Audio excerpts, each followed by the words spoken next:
අයිබෝවන්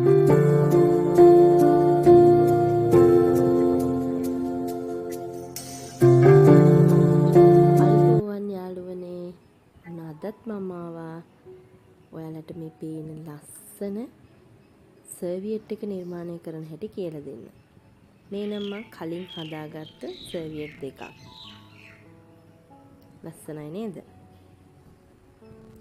ඒ වගේ වෙනත් හැඩයක දෙකක් නිර්මාණය කරගන්න හැටි මම අද ඔයගොල්ලන්ට කියලා දෙනවා. ඒකට අපිට ඕන වෙනවා මේ වගේ සුදු රෙදි කෑලි දෙක. තව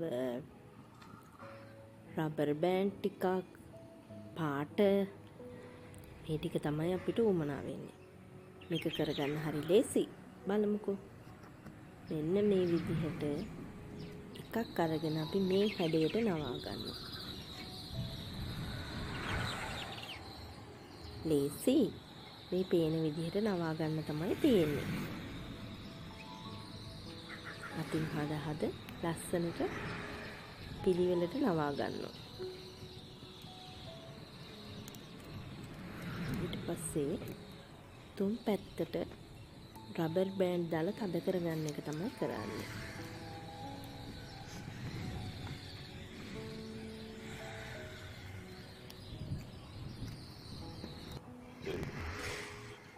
දැන් අනිත් එක.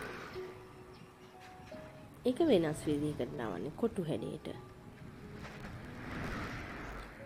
අපිට කැමති විදිහකට හැඩතල නිර්මාණය කරගන්න පුළුවන්. ඒක අපි හිතලා කරන විදිහ.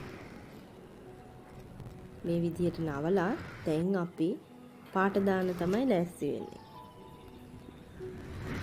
මේවා පාට දාලි වල පැය 8ක් විතර තියන්න ඕන. තියලා තමයි සෝදාන්න ඕන. ඔයාලට මේක බිස්නස් අයිඩියා එකක් විදිහට පාවිච්චි කරන්න පුළුවන්.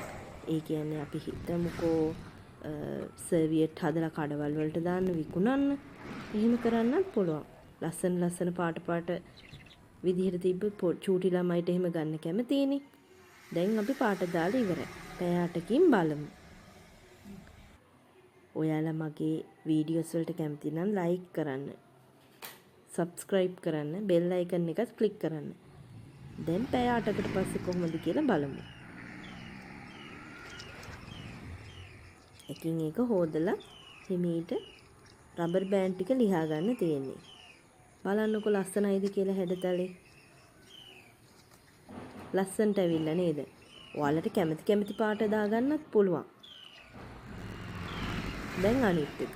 ඒකෙත් ලස්සනට නිර්මාණය වෙලා තියෙන්නේ. බලන්නකො. ඊළඟ වීඩියෝ එකකින් මම ගේන්නම් ටී-ෂර්ට් එකක් නිර්මාණය කරන විදිය. බිස්නස් අයිඩියා එකක් විදිහටත් ඔයගලන්ට කරන්න පුළුවන්. ඔයගොල්ලෝ බලාගෙන ඉන්නකෝ.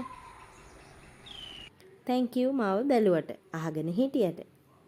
ආයෙ හම්බ වෙමු.